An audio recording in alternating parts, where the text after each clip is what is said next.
एक समय देवताओं ने आपस में सलाह की कि पृथ्वी पर चलकर उसी नर के पुत्र राजा शिवी की साधुता की परीक्षा करें।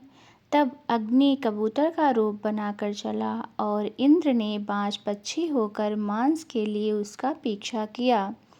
राजा शिवी अपने दिव्य सिंहासन पर बैठे हुए थे। कबूतर उनकी गोद में जा गिरा। यह देखकर राजा के पुरोहित ने कहा, राजन, यह कबूतर बाज के डर से अपने प्राण बचाने के लिए आपकी शरण में आया है। कबूतर ने कहा, महाराज, बाज मेरा पीछा कर रहा है, उससे डरकर प्राण रक्षा के लिए मैं आपकी शरण में आया हूँ। वास्तव में मैं कबूतर नहीं, ऋषि हूँ। मैंने एक शरीर से दूसरा शरीर बदल लिया है। अब प्राण रक्षक होने के कारण आप ही मेरे प्राण हैं। मैं आपके शरण में हूँ।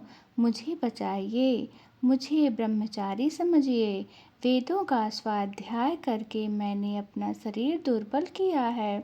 मैं तपस्वी और जितेंद्रिय हूँ।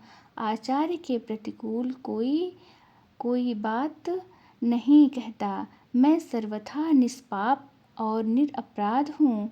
अतः मुझे बाज के हवाले ना करें। अब बाज बोला, राजन, आप इस कबूतर को लेकर मेरे काम में विघ्न ना डालें। राजा ने कहा, ये बाज और कबूतर जितनी शुद्ध संस्कृत वाणी बोलते हैं, वैसी क्या कभी किसी पक्षी के मुख से सुनी है? मैं किस प्रकार इन दोनों का स्वरूप जानकर उचित न्याय करूं? जो मनुष्य अपनी शरण में आए हुए भयभीत प्राणी को उसके शत्रु के हाथ में दे देता है, उसके देश में समय पर अच्छी वर्षा नहीं होती, उसके बोए हुए बीज नहीं जमते और वह कभी संकट के समय जब अपनी रक्षा चाहता है तो उसे कोई रक्षक नहीं मिलता। उसकी संतान बचपन में ही मर जाती है। उसके पितरों को पितृलोक में रहने को स्थान नहीं मिलता। वह स्वर्ग में जाने पर वहाँ से नीचे ढकेल दिया जाता है। इंद्र आदि देवता उसके ऊपर वज्र का प्रहार करते हैं। इसलिए मैं प्राण त्याग कर दूंगा, पर कबूतर नहीं दूंगा। बाज, अब तुम व्यर्थ कष्ट मत उठाओ। कबूतर को मैं किसी तरह नहीं दे सकता। इस कबूतर को देने के सिवा और जो भी तुम्हारा प्रिय कार्य हो वह बताओ, उसे मैं पूर्ण करूँगा। बाज बोला, राजन, अपनी दाएं जांघ से मांस काट कर इस कबूतर के बराबर तौलो और जितना मांस चढ़े वही मुझे अर्पण करो। ऐसा करने पर कबूतर की रक्षा हो सकती है। तब राजा ने अपनी दाएं जांघ से मांस काटकर उसे तराजू पर रखा, किंतु वह कबूतर के बराबर नहीं हुआ। फिर दूसरी बार रखा तो वह कबूतर का ही पलड़ा भारी रहा। इस प्रकार क्रमशः उन्होंने सभी अंगों का मांस काट काट कर तराजू पर चढ़ाया, फिर भी कबूतर ही भारी रहा। तब राजा स्वयं ही तराजू पर चढ़ गए। ऐसा करते समय उनके मन में तनिक भी कलेश नहीं हुआ।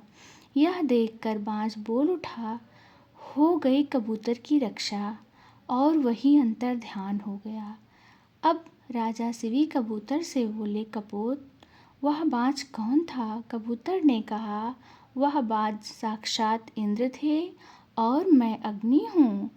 राजन, हम दोनों तुम्हारी साधुता देखने के लिए यहाँ आए थे।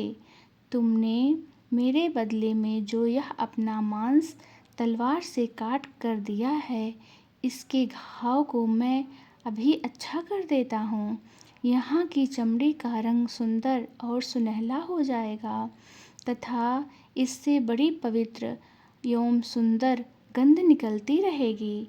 तुम्हारी जांघ के इस चिन्ह के पास से एक यशस्वी पुत्र उत्पन्न होगा जिसका नाम होगा कपोत रोमा।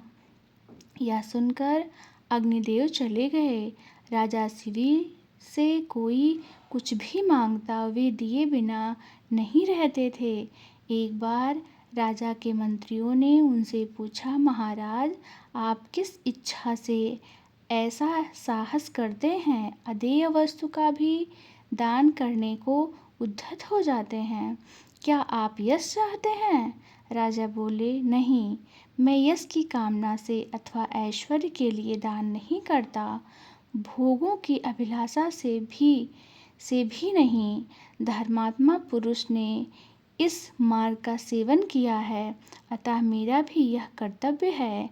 ऐसा समझकर ही यह सब कुछ करता हूँ। सत्पुरुष जिस मार्ग से चले वही उत्तम है। यही सोचकर मेरी बुद्धि उत्तम पथ का ही आश्रय लेती है।